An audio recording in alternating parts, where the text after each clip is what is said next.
Bu ya, kayaknya nggak ada bisa-bisa ya sisters ya. Ya mulai dari urusan rumah tangga, urusan anak, urusan ipar, mertua, urusan teman kerja, pasti ada aja pergumulannya, ada aja masalahnya yang mungkin ketika saya ngomong ini muncul tuh masalah itu, muncul tuh doa-doamu yang sampai hari ini kayaknya belum dijawab sama Tuhan ya Bu ya. Kayaknya muncul tuh, iya bener, ini satu pergumulan saya yang masih saya doakan sampai hari ini.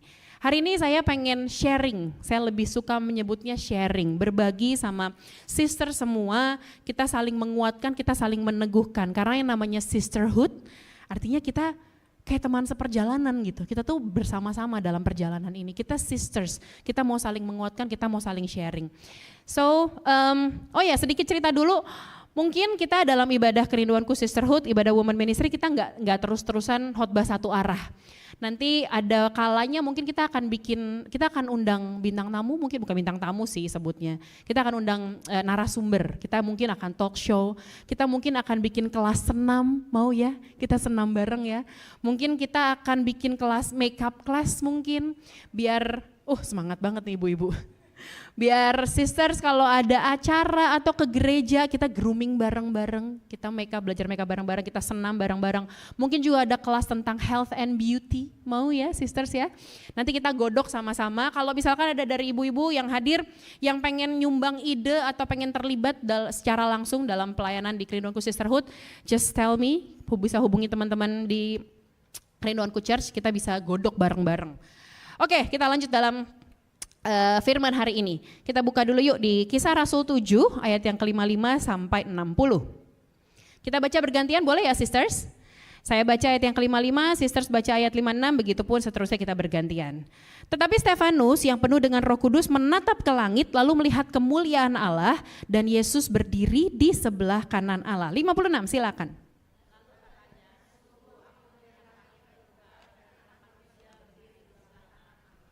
Maka berteriak-teriaklah mereka dan sambil menutup telinga serentak menyerbu dia.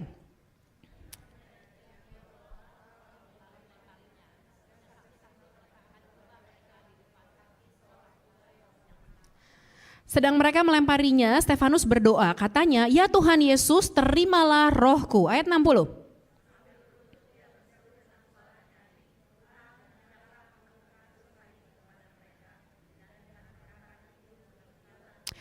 Latar belakang dari ayat yang barusan kita baca, ada seorang bernama Stefanus yang kemudian dipilih oleh para ke-12 rasul untuk menginjil setelah pada zamannya Kisah Para Rasul gitu ya. Dan Stefanus ini Alkitab mencatat dalam Kisah Rasul 6 dicatat sebagai orang yang penuh dengan Roh Kudus, penuh dengan iman dan hikmat.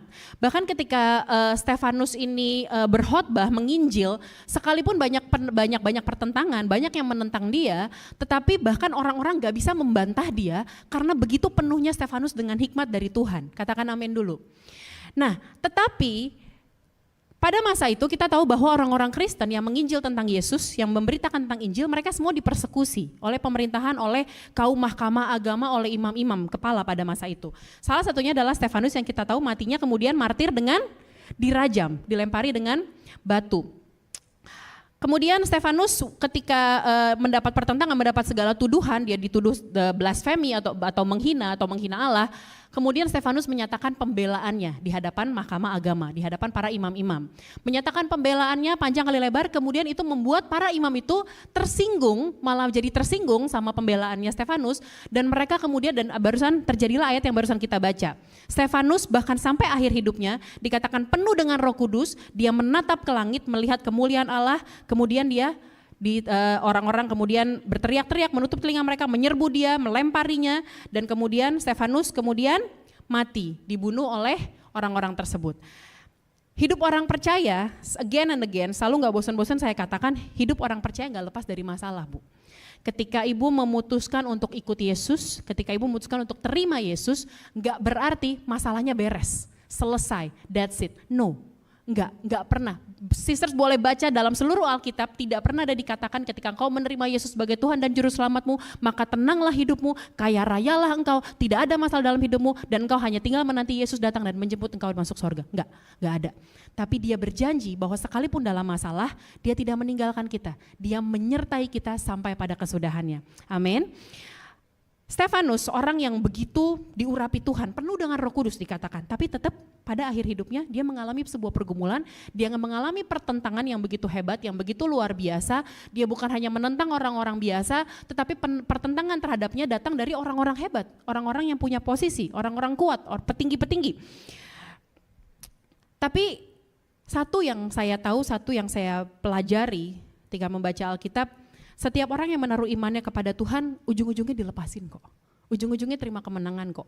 Ada begitu banyak tokoh di Alkitab yang walaupun hidupnya penuh dengan pergumulan, tapi ujung-ujungnya dia melihat kemuliaan Allah. Seperti Stefanus, bahkan di ujung hidupnya dia menatap ke langit dan dia melihat kemuliaan Allah. Dia melihat Yesus duduk di sebelah kanan Allah. Saya ngebayangin mungkin dia melihat Yesus sudah siap jemput dia gitu.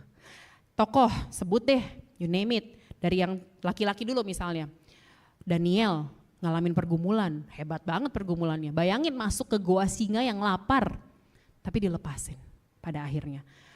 Yusuf, udah kurang masalah apa itu hidupnya anak muda itu, tapi ujung-ujungnya dia melihat kemuliaan Allah. Dia diangkat menjadi punya orang yang punya posisi yang tinggi di Mesir, bahkan pada akhirnya bisa menolong bangsanya. Musa pun demikian, dari kecil dibuang oleh ibunya, oleh keluarganya, diambil oleh putri Firaun, dibesarkan oleh didikan Mesir, kemudian dia mau membela bangsa Israel, tapi akhirnya dia malah diusir, dia lari ke tanah Midian, dia puluhan tahun di tanah Midian mengembara, tapi kemudian kembali lagi menentang Firaun, dikejar-kejar, ngadepin bangsa Israel yang tegar tengkuk dan hobinya menggerutu, tapi pada akhirnya kita tahu bahwa Musa pada akhirnya dikuburkan sendiri oleh Allah, bahkan jadi orang yang salah satu nama paling besar dalam kekristenan, dalam iman kekristenan dan juga dalam tradisi Yahudi. Siapa lagi? Sadrak, Mesak, Abednego, oh come on, masuk ke perapian, dapur perapian yang dipanasin berkali-kali lipat dari biasanya. Tapi Alkitab keren banget mencatat orang-orang melihat bukan 3 orang tapi 4 orang. Ada malaikat, ada roh Tuhan di sana menjaga mereka gak terbakar sedikit pun. Tokoh-tokoh yang perempuan, ayo kita bahas. Rahab dikatakan sebagai seorang sundal, perempuan sundal, pelacur, gak diperhitungkan. Tapi kemudian Allah menolong dia karena imannya kepada Allah Israel, ditolong dan akhirnya dia tercatat dalam tarombonya Tuhan Yesus. Yang senyum-senyum saya tahu ini. Dicatat dalam tarombonya Tuhan Yesus, dalam silsilah Tuhan Yesus Kristus. Kita sebut lagi siapa? Elisabeth. Dia dari keluarga imam loh Bu, keluarga imam, keluarga terpandang, keluarga gak main-main.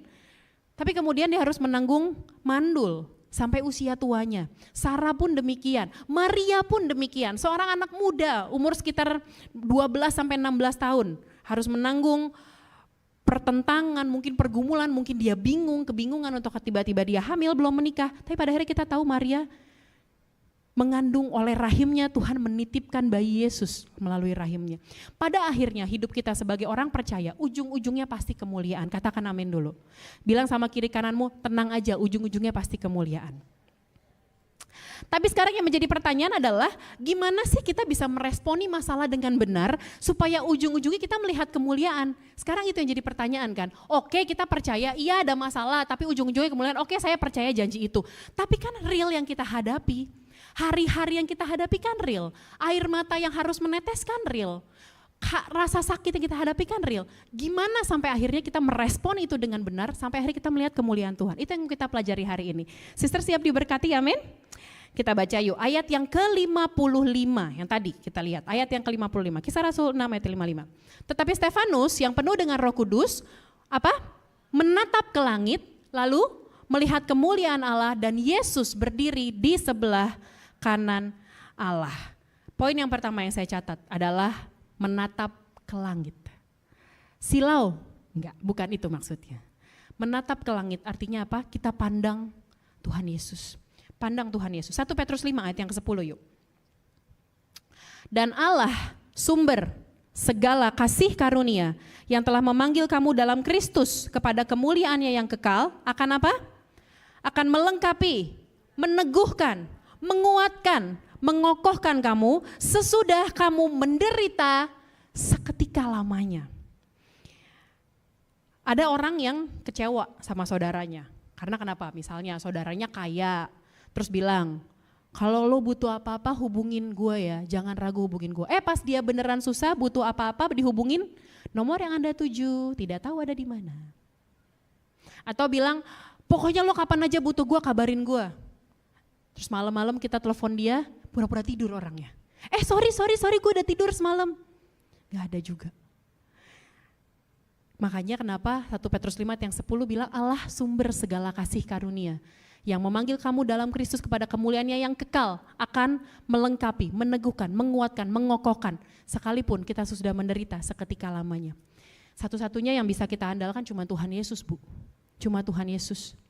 Orang yang pandang ke sekeliling, yang minta bantuan, minta pertolongan, mengandalkan saudara, mengandalkan orang lain deh pokoknya. Bahkan mungkin secara ekstrim saya akan bilang mengandalkan suami, mengandalkan anak. Ujung-ujungnya pasti ada kecewanya, pasti ada kecewanya. Pasti ada titik di mana dia mungkin gak bisa tolong kita.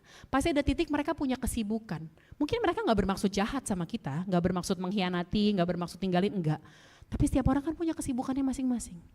Setiap orang bahkan punya pergumulannya masing-masing. Mungkin mungkin ibu gak tahu, suami lagi ngalamin pergumulan apa sih? Apa sih yang ada dalam pikiran dia? Ya mungkin dia gak bisa share sama kita. Bukan karena dia gak sayang sama kita, tapi mungkin itu hanya tentang diri dan dirinya dengan imannya. Sama seperti ibu-ibu juga gitu kan, ada kalanya kita ada masalah yang kita gak bisa share juga sama suami, benar gak? Ada hal-hal yang kita gak bisa share sama anak, ada hal yang kita gak bisa share bahkan sama sahabat terdekat kita sekalipun. Kita melihat ke sekeliling, ujungnya pasti kecewa. Pasti kecewa.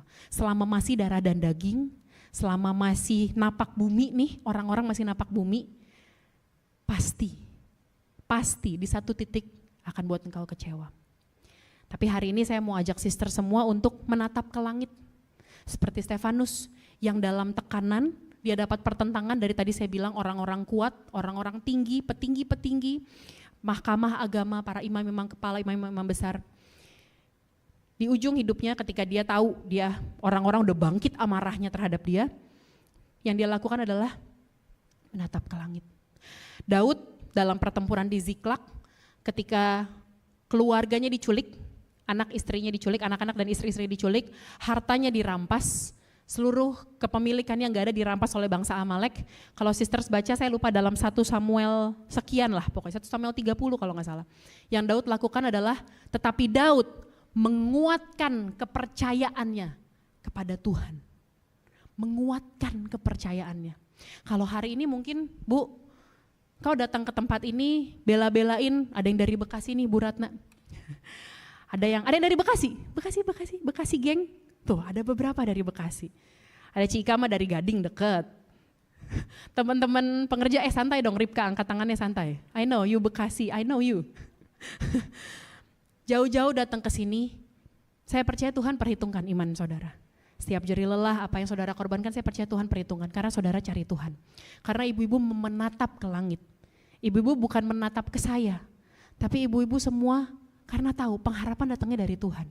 Hanya dari Tuhan, menatap ke langit. Ini janji yang sungguh sangat luar biasa ya.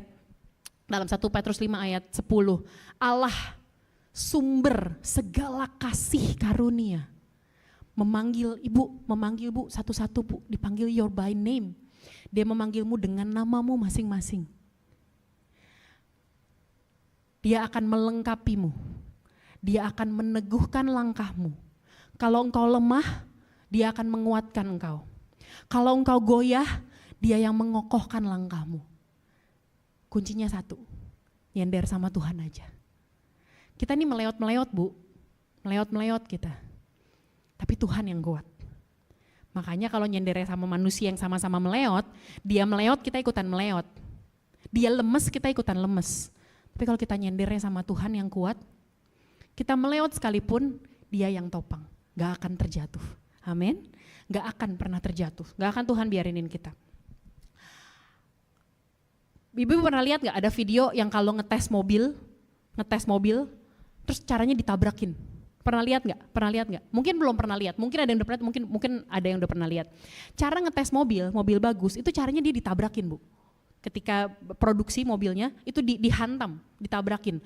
Oh yang sebelah sininya masih kurang bagus. Oh kalau ini ketabrak depannya, ada mobil yang kalau ketabrak, itu dia mesinnya sengaja jatuh. Karena untuk melindungi penumpangnya, untuk melindungi si drivernya. Jadi bagian kapnya mesinnya dijatuhin. Ada yang seperti itu.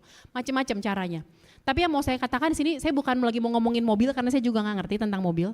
Tapi yang mau saya katakan adalah kekuatan kita itu diuji ketika dalam masalah sebenarnya. Ketika kita dihantam oleh masalah, kelihatan kekuatan kita. Apa sih bahan dasar kita? Kalau mobil yang bahan dasarnya cuma kaleng, ketabrak dikit, penyok. Tapi mobil-mobil, let's say mobil-mobil Eropa kita tahu, kita menutup pintunya aja berat gitu. Karena besinya tebel. Sehingga ketika ketabrak paling penyok dikit, paling ringsek dikit. Nggak seperti mobil-mobil yang kayak apa ya, yang kalau kita tahu gitu, mobil aja ringan, enteng. Tapi kita tahu harganya juga mahal, betul? Mobil-mobil yang kuat itu, yang tahan banting itu kita tahu harganya juga mahal. Bu, kita ini mahal loh. Dari mana kita mahal? Kita ditebus dengan darah Yesus. Darah Yesus yang saking mahalnya kita dikasih gratis. Karena kita gak bisa bayar pakai apapun. Makanya Tuhan dengan segala kasih karunia-Nya, Dia memberikan free sama kita. Artinya apa? Setiap nama ibu-ibu di tempat ini, kamu mahal loh Bu. Ibu mahal loh, ibu berharga loh di pandangan Tuhan loh. Sekalipun mungkin ada di antara saudara yang mungkin suami pernah mandang kau rendah. Mungkin pernah bilang, lo ngapain aja sih di rumah doang? Padahal kita ibu rumah tangga kan banyak kerjaan ya. Banyak ya Bu kerjaan kita ya. Kesannya sih di rumah doang. Tapi emang baju bisa bersih sendiri? Emang cucian bisa kering sendiri? Udah kita rapi-rapi, kita setrika masukin lemari. Suami ngambil baju tarik dari bawah Bu. Berantakan lagi besokannya. Halo Pak Gideon di belakang, jangan pura-pura gak dengar Pak Gideon. Udah kita rapi-rapi susun, dia tarik, berantakan lagi. Emang lemari bisa bersih sendiri? Emang anak-anak bisa makan sendiri? Gitu kan semua kita ibu-ibu, ibu rumah tangga. Sekalipun mungkin anak-anakmu gak anggap perjuanganmu. Mungkin suamimu gak pandang perjuanganmu. Mungkin teman-teman mandang remeh engkau karena engkau ibu rumah tangga. Mungkin ketika engkau ajakin temen kesini, aduh gak bisa gue kerja. Kalau lo kan ibu rumah tangga bisa pergi deh ibadah tengah minggu. Mungkin anak-anak muda, mungkin kau pernah ngalamin heartbreak, di mana kau ditinggal gitu aja sama pacarmu, sama pasanganmu.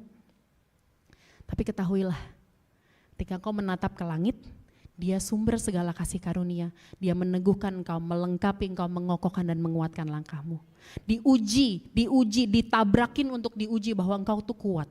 Bahwa kita tuh kuat, karena bahan dasarnya adalah Kristus. Karena kita dibuat dengan bahan dasarnya adalah darah Yesus. Yang kuat, yang mahal itu. Jadi jangan lagi kita anggap, kita perempuan kelas 2, kita lemah. No, kita kuat Bu, kita kuat. Kita kuat bukan karena apa-apa kok, kita kuat karena Tuhan Yesus ada di dalam kita. Amin.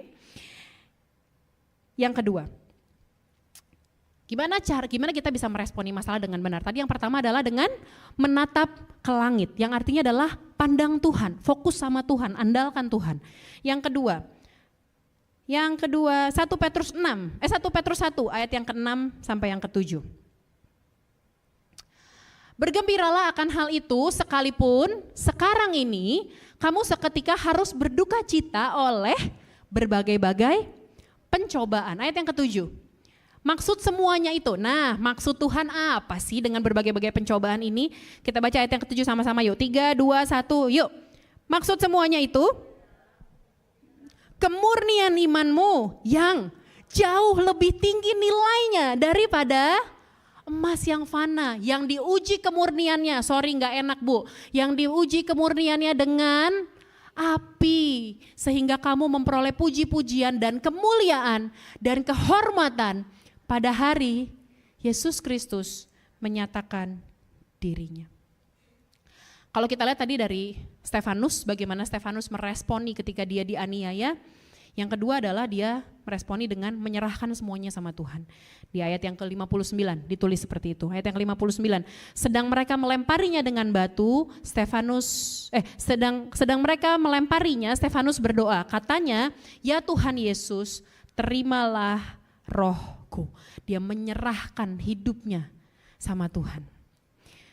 Tadi ayat yang kita baca 1 Petrus 1 bilang, sekalipun saat ini engkau harus berduka cita oleh berbagai-bagai pencobaan, tapi firman Tuhan bilang bergembiralah akan hal itu.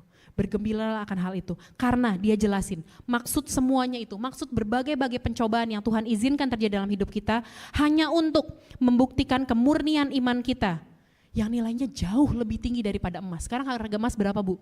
1, berapa Bu? 1,2 ya? 1,2, 1,3 sekarang emas. 1 gram. 1 gram loh. 1 gram. 1 juta lebih. Tapi firman Tuhan bilang kemurnian iman kita jauh lebih tinggi nilainya. Jauh lebih tinggi nilainya daripada emas yang fana.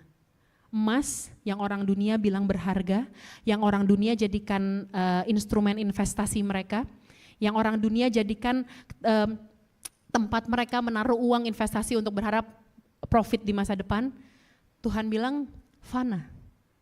Karena nanti kalau kita dipanggil Tuhan, kita gak bawa tuh emas kita Bu. Emas yang kau pakai ke acara pesta itu, yang serembengan di tanganmu itu, kalung yang gede-gede itu, sorry not sorry kau gak bawa. Kalaupun kau punya emas batangan di rumah, kau gak masukin dalam peti. Kalaupun kau masukin dalam peti, begitu ditutup, keluargamu pulang, saya datang, saya gali Bu. Gak dibawa, gak dibawa. Kita datang dengan telanjang, kita akan kembali kepada Tuhan, gak bawa apa-apa. Gak bawa apa-apa. Tapi kemurnian iman kita nilainya lebih tinggi dari emas yang fana. Tapi sama seperti emas, kemurniannya diuji dalam api. Gak enak memang gak enak. Tapi emas, untuk dapetin emas murni, kotoran-kotorannya tuh harus dibakar dulu, dilebur, mencair, kemudian yang kotorannya baru bisa dipisahin, baru kita bisa dapat emas murninya. Bu, kalau kita masak nih, masak daging misalnya. Masak daging pertama suka ada sampah dagingnya kan ya, direbus dulu ada sampahnya, baru kita bersihin si apa sih tuh kayak item-item abu-abu gitu, darahnya ya Bu ya, kita buang dulu, airnya kita buang, kita rebus lagi, baru kita dapat kaldu yang bersih. Saya nggak bilang ibu-ibu kaldu sih, enggak. Tapi untuk dapetin yang terbaik harus dalam api. Teh, gimana caranya ngeluarin teh yang wangi itu? Diseduh air panas. Iya, sakit, saya ngerti. Mungkin usia saya masih jauh di bawah ibu-ibu yang hadir. Mungkin saya yang masih muda ini kayak, ya masalahmu belum ada apa-apanya lah dibandingin masalah kami. Tapi hari ini sebagai hamba Tuhan saya mau bilang sama ibu-ibu,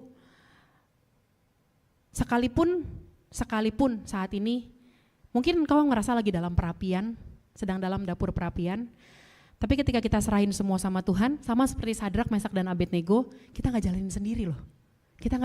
Sadrak, Mesak, dan Abednego, kita tahu tadi saya bilang, sekalipun dalam perapian yang dipanasin berkali-kali lipat, tapi ada malaikat Tuhan menyertai Sadrak, Mesak, dan Abednego. Gak sedikit pun dia terbakar. Dalam Yesaya 41 kalau gak salah, dicatat bahwa saya lupa, Yesaya sekian lah, correct me if I'm wrong. Sekalipun lewatin api engkau tidak terbakar. Sekalipun lewatin air kita tidak dihanyutkan. Sekalipun Tuhan izinkan Bu sekarang dalam pencobaan, dalam rasa sakit, dalam air mata, dalam pergumulan yang kayaknya sampai hari ini kok Tuhan gak jawab-jawab doanya. Tapi kita gak akan sia-sia kok. Kita gak akan dibiarin gitu aja kok. Ujung-ujungnya kita akan lihat kemuliaan kok, lihat deh. Sehingga kamu memperoleh puji-pujian dan kemuliaan dan kehormatan pada hari Yesus Kristus menyatakan dirinya. Kalau hari ini Tuhan Yesus rasa-rasanya belum menyatakan dirinya, tetap teguh ya Bu ya, tetap teguh dalam pergumulan ya. Bu gak sendiri Bu, gak sendiri. Saya gak pernah bosen, mungkin dalam setiap sesi khotbah saya selalu bilang, saya gak pernah bosen bilang ini, Tuhan Yesus gak punya motivasi yang lain sama engkau. Motivasinya cuma satu, cinta, kasih. Dia gak ada niat jahat, dia jahat sama engkau juga buat apa sih? Gak nguntungin Tuhan, enggak. Mungkin kalau orang lain niat jahat sama engkau ada benefitnya buat mereka. Mungkin kalau engkau yang bisnis pernah disalip orang, ditipu orang, ada benefitnya buat mereka nipu engkau. Tapi Tuhan Yesus tuh mau ngerjain kita buat apa sih? Dia ngerjain kita juga, dia tetap Tuhan. Dia izinkan masalah dalam hidup kita, nggak bikin dia turun dari tahtanya di sorga, enggak. Nggak bikin dia kehilangan satu planet gitu di alam semesta ini, enggak. Dia tetap Tuhan, dia tetap Allah, dia tetap yang nanti di hari penghakiman dia akan tetap Allah yang akan duduk di tahtanya. Nggak ngubah apapun dari dia, nggak ngubah apapun title-nya sebagai Tuhan di atas segala Tuhan, Raja di atas segala Tuhan, nggak ada. Motivasinya sama engkau, apapun itu, apapun yang Tuhan izinkan terjadi dalam hidupmu, motivasinya Tuhan cuma satu, sayang, cinta, nggak ada yang lain. Kalau dia nggak cinta sama engkau, dia nggak naik ke kayu salib, Bu. Ngapain susah-susah?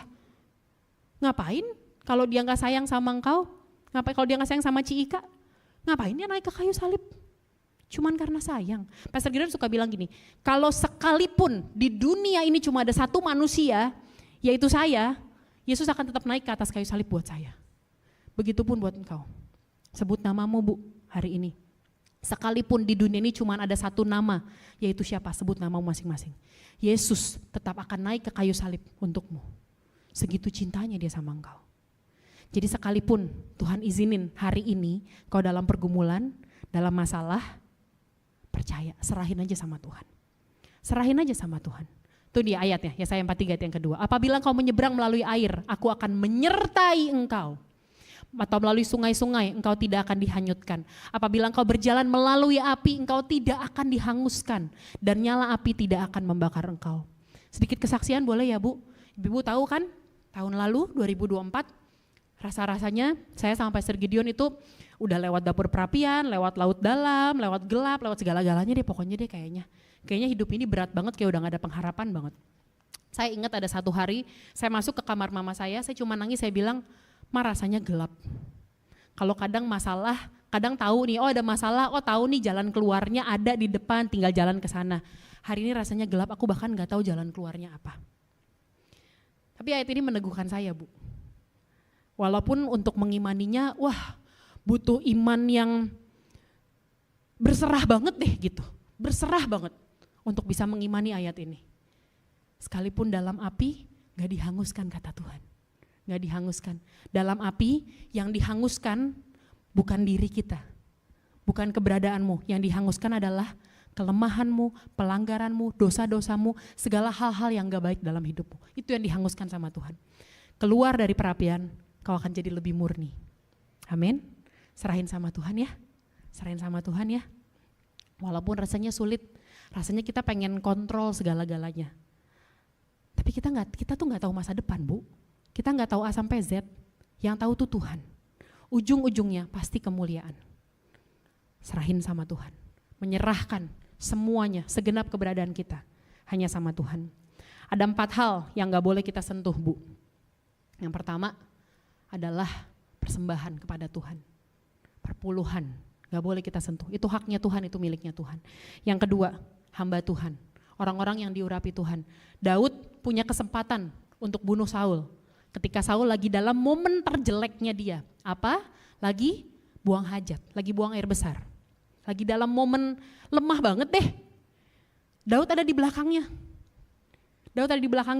Teman-teman Daud udah bilang, bunuh aja bos, kesempatan nih, ini kayak dari Tuhan nih, kayaknya Saul diserahin ke kita nih. Tapi Daud bilang, aku gak akan ngelurin tanganku sama orang yang diurapi Tuhan. Daud tahu saat itu Saul masih raja, Tuhan masih izinkan Saul jadi raja atas Israel, gak disentuh. Yang ketiga, kemuliaan Tuhan. Kemuliaan Tuhan. Jangan pernah take credit atas apapun dalam hidupmu, semuanya dari Tuhan. Semuanya dari Tuhan. Teman-teman pengerja, seberapa besarnya pun talenta yang Tuhan kasih sama engkau, semuanya dari Tuhan. Berkatnya betul buat kita, tapi kemuliaannya gak pernah buat kita, kemuliaannya buat Tuhan. Dia berkati engkau dengan talenta, dia berkati engkau dengan bisnis yang bagus, dia berkati engkau dengan fisik yang cantik, dia berkati engkau dengan koneksi, dengan posisi, dengan jabatan, dengan materi mungkin, dia berkati engkau. Tapi kemuliaannya never for you. Kemuliaannya tidak pernah buat kita, kemuliaannya buat Tuhan. Gak boleh kita sentuh, gak boleh take credit atas itu semua. Kata Tuhan, lu siapa, gue tiup juga hilang lu. Yang keempat, apa yang gak boleh kita sentuh? Pembalasan. Firman Tuhan sendiri yang bilang, pembalasan adalah hakku. Pembalasan adalah haknya Tuhan, gak boleh kita sentuh. Walaupun rasanya nih ya Bu, saya tahu nih, rasanya nih kalau kita pengen bales orang, kayaknya pengen doanya tuh bilang, Tuhan, saya tahu Tuhan tuh banyak kerjaan, sini saya bantuin boleh gak Tuhan?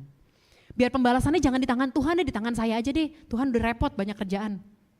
Tapi firman Tuhan bilang pembalasan adalah hakku. Jangan ambil bagiannya Tuhan. Tuhan tahu kok bagaimana menghandle-nya. Tuhan tahu kok bagaimana, dia tuh Tuhan yang adil Bu, adil. Dia tahu bagaimana mengurusnya, dia tahu. Biar Tuhan aja yang urus. Kalau hari ini kau disakiti, biar Tuhan aja yang urus. Jangan bales, jangan ulurin tanganmu deh, jangan kotorin tanganmu.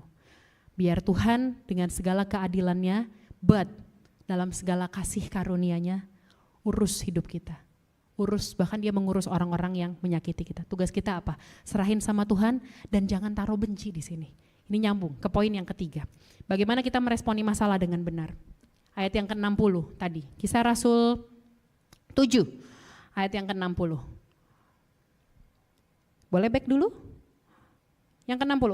Sambil berlutut, ia berseru dengan suara nyaring, katanya, Tuhan, janganlah tanggungkan dosa ini kepada mereka. Dan dengan perkataan itu, ini kata-kata terakhir Stefanus, dan dengan perkataan itu meninggallah ia.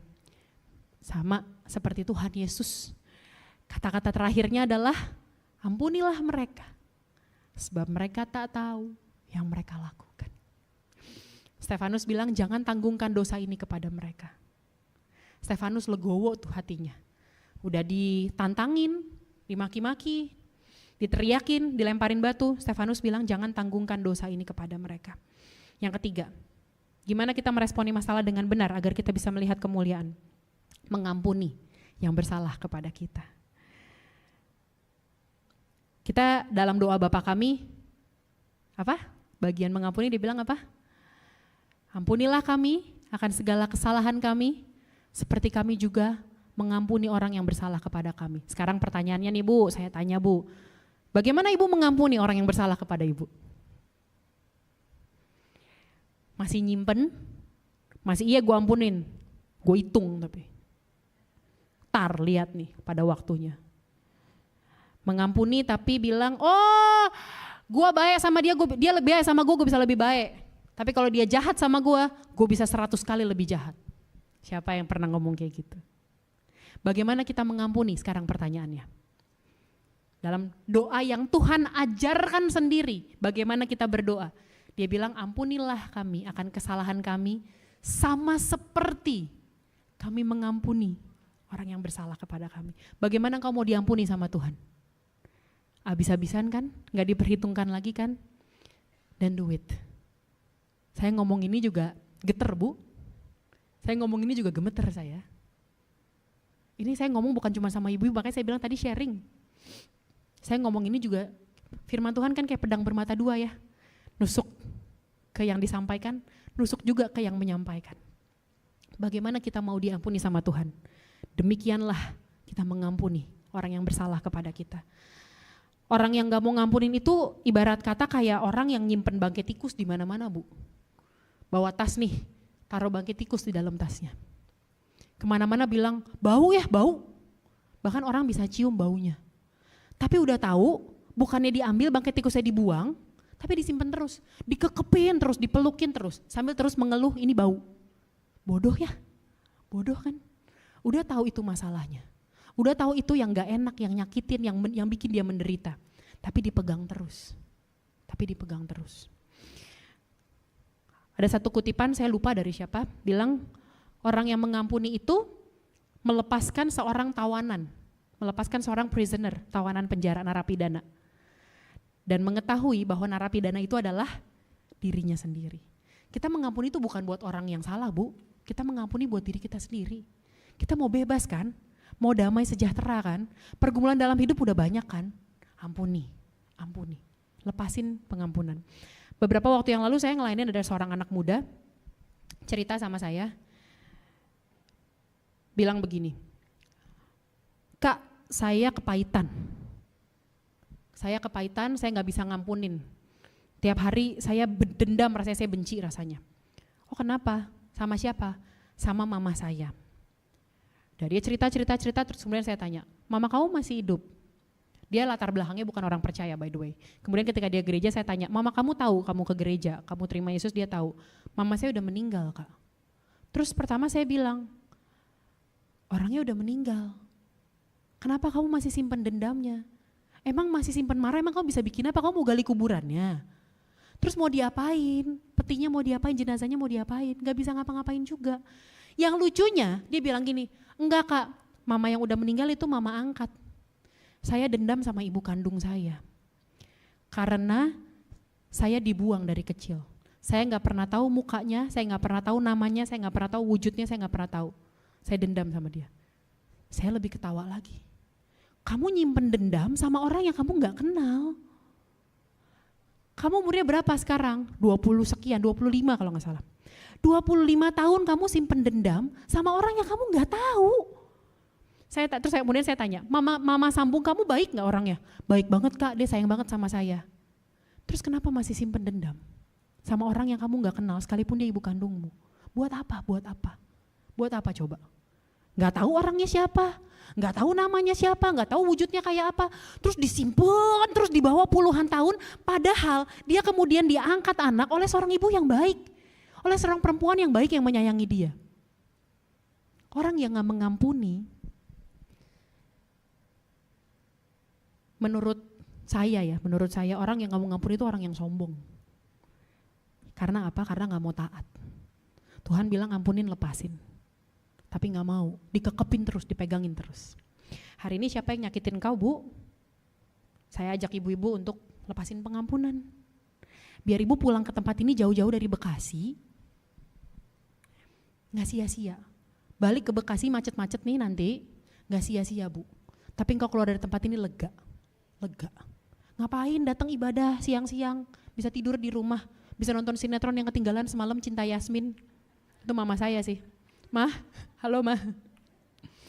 Nonton sinetron bisa nonton ulang drakor, tapi engkau jauh-jauh ke tempat ini. Kalau pulangnya masih sama, kalau pulangnya masih terbeban, masih sesek rasanya, masih pahit, masih sakit, ngapain?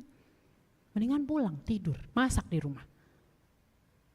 Tapi biasanya mau ibu-ibu datang ke tempat ini, pulang lega Bu, lega, damai sejahtera. Buat engkau kok, buat engkau bukan buat saya. Buat engkau, ini dia. To forgive is to set a prisoner free and discover that the prisoner was you. Mengampuni adalah membebaskan seorang tawanan, membebaskan seorang narapidana, dan menyadari dan melihat bahwa narapidana itu adalah diri kita sendiri. Ada 4 hal yang saya catat tentang mengampuni. Yang pertama, mengampuni itu membebaskan diri sendiri dan orang lain. Ketika kita mengampuni, kita memilih untuk tidak memelihara kebencian atau dendam. Ini bukan berarti kita setuju dengan kesalahan orang tersebut, bukan berarti kita bilang, oh iya gak apa-apa kok, gak apa-apa. Bukan berarti kita setuju dengan kesalahan orang tersebut, tapi kita tidak membiarkan perasaan negatif itu menguasai kita. Mengampuni adalah membiarkan Tuhan yang menangani keadilan. Mengampuni itu gini Bu, nih rasa sakitmu nih, kesalahan orang nih, gak engkau pegang. Tapi engkau lepasin, kau taruh di bawah kaki salibnya Tuhan. Dah, gak engkau pegang-pegang lagi, gak engkau sentuh-sentuh lagi. Kesalahannya ada gak? Kesalahannya ada gak? Ada. Mengampuni gak bikin kesalahan orang ini jadi benar. Gak, kesalahannya ada. Jatuh. Kesalahannya ada. Tapi kita gak pegang lagi. Ngapain kita pegang-pegang kesalahan orang? Taruh di bawah kaki salibnya Tuhan, biar Tuhan yang urus. Membebaskan kita dari perasaan negatif yang menguasai hati kita. Yang kedua yang saya catat tentang mengampuni itu tidak selalu melupakan, tapi melepaskan. Beda ya, melupakan dan melepaskan beda.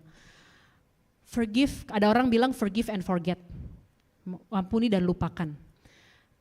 Tapi saya percaya pertobatan kita, darah Yesus, pengorbanan Yesus di kayu salib, itu gak bikin kita amnesia. Ya, kita gak dibikin dengan kita mengampuni, aku serahkan kepadamu Tuhan Yesus, aku serahkan rasa sakitku di bawah kaki salibmu, amin. Pas amin kita lupa gitu, amnesia, hilang ingatan kayak sinetron. Hilang ingatan, enggak. Kita gak dibikin hilang ingatan, enggak. Kita tetap ingat. Tapi ketika kita ingat, udah gak ada lagi rasa sakitnya. Udah gak ada lagi rasa dendamnya. Mengampuni itu bukan berarti melupakan, tapi melepaskan. Kita mungkin masih ingat apa yang terjadi, tapi dengan kita mengampuni, kita tidak lagi membiarkan rasa sakit itu menjadi belenggu kita. Kita melepaskan hak kita untuk membalas dan menyerahkannya kepada Allah. Dalam Roma 12 ayat ke-19, pembalasan itu adalah hakku, akulah yang akan menuntut pembalasan, firman Tuhan. Ada lagunya kan? Mengikut Yesus, itulah kesukaan hatiku. Ini kata-katanya bagus tapi gak enak dinyanyiin. Ku lepas semua hakku untuk mengenal kehendaknya di hidupku. Melepas semua hak kita. Kalau kau disakiti mungkin kau berhak marah. Mungkin kau berhak kecewa, mungkin kau berhak sakit hati. Tapi kita lepasin hak kita. Aku berhak untuk sakit hati, tapi aku lepaskan itu di tangan Tuhan. Ku lepas semua hakku untuk apa? Mengenal kehendaknya di hidup kita. Apa sih kehendak Tuhan? Mengampuni. Apa sih kehendak Tuhan? Belas kasihan. Firman Tuhan bilang yang ku kehendaki adalah belas kasihan. Lepas hak kita untuk mengenal kehendaknya Tuhan. Melepas hak kita untuk balas, melepas hak kita untuk kecewa, melepas hak kita untuk marah, melepas hak kita untuk sakitin dia balik, untuk mengenal belas kasihannya Tuhan. Supaya kita punya belas kasihannya Tuhan. Dan kita bisa memandang orang sama seperti Tuhan memandang orang itu. Berikanku hati seperti hatimu yang penuh dengan belas kasihan. Apa kita nyanyi? Berikanku hati seperti hatimu yang penuh dengan belas kasihan, kecuali sama dia. Enggak kan? Kita pengen sama seperti Tuhan, berbelas kasihan sama kita. Masa sih kita pengen Tuhan ngampunin kita tapi kita gak mau ngampunin orang lain? Masa sih kita egois, kasih karunia-Nya maunya buat kita doang? Egois gitu kayak, Tuhan ampuni aku, hari ini aku berdosa, hari ini aku ngegosipin temanku sama teman arisanku, Tuhan ampuni aku. Tapi kemudian ketika kita dengar ada teman gosipin kita gak mau ngampunin, kurang ajar emang tuh, bye-bye depan gue, cipika-cipiki, apa kabar jeng, belakang ngomongin gue. Padahal 3 hari sebelum kita juga ngomongin orang lain. Ayo. Mengampuni, melepaskan hak kita. Bukan melupakan, yes, tapi melepaskan. Yang ketiga, mengampuni itu bicara soal kasih karunia. Sebagaimana Tuhan mengampuni kita bahkan di saat kita tidak layak. Dalam kitab Roma ditulis, karena Yesus mati bagi kita, bagi dosa kita, sekalipun di saat kita masih berdosa. Kita masih berdosa loh, bahkan mungkin di saat kita masih belum sadar loh itu dosa, di saat kita mungkin belum bertobat loh, berapa puluh tahun yang lalu, ya saya belum bertobat sih, pas itu masih begajulan. Tapi dia udah mengampuni kita, dia udah mati di kayu salib bahkan di saat kita masih berdosa.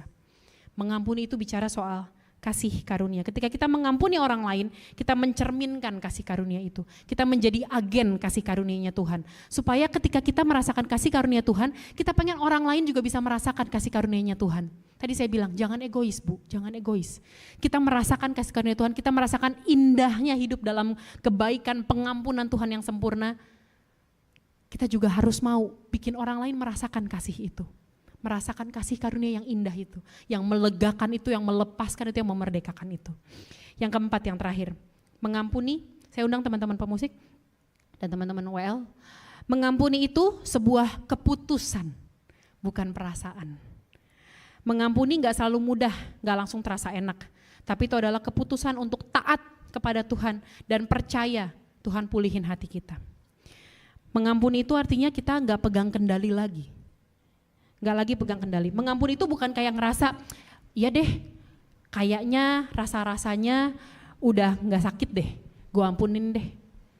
Enggak, mengampuni itu bukan perasaan. Atau perasaan gue udah ampunin dia deh, tapi kok masih sakit ya. Mengampuni itu sebuah proses yang penuh kesadaran Bu. Perlu kesadaran, sadar.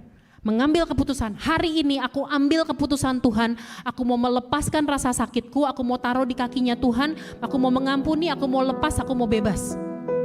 Hari ini aku ambil keputusan itu. Hari ini Bu, saya nggak tahu, apakah mungkin ketika saya bahas soal ini muncul nama di kepalamu? Muncul sebuah nama, muncul sebuah kejadian yang menyakitimu? Muncul kata-kata, kalimat yang masih terngiang di telingamu dan masih bawa air mata. Tapi izinkan saya untuk ajak ibu ambil keputusan hari ini. Tuhan, aku ambil keputusan untuk mengampuni, untuk melepaskan. Sudah terlalu lama aku diikat dengan rasa sakit ini. Sudah terlalu lama aku diikat dengan rasa pahit ini. Sudah terlalu lama luka ini kupelihara dan tak kubiarkan sembuh. Hari ini aku mau sembuh Tuhan. Aku mau bebas. Aku mengampuni karena aku taat sama Tuhan. Karena aku mau rendahkan hatiku untuk taat ikut kehendaknya Tuhan. Untuk mengampuni, untuk melepaskan pengampunan itu. Mengampuni sebuah keputusan, bukan sebuah perasaan. Saya simpulkan sharing firman saya pada siang hari ini. Gimana sih caranya kita bisa tetap teguh dalam pergumulan dan ujung-ujungnya kita bisa melihat kemuliaan Tuhan. Yang pertama, kita harus responi masalah dengan benar. Gimana cara responnya? Yang pertama adalah dengan pandang Tuhan. Menatap ke langit, fokus sama Tuhan, fokus sama kebaikan Tuhan, fokus sama tangan Tuhan, fokus sama kuat kuasanya Tuhan. Yang kedua, menyerahkan semuanya sama Tuhan. Lepasin, relain. Biar Tuhan yang berperkara, biar Tuhan yang tuntun, biar Tuhan yang pegang tanganmu sampai kesudahannya. Yang ketiga, yang terakhir, mengampuni yang bersalah kepada kita. Gak mudah, tapi biar hari ini Tuhan yang memampukan kau untuk mengampuni, untuk melepaskan.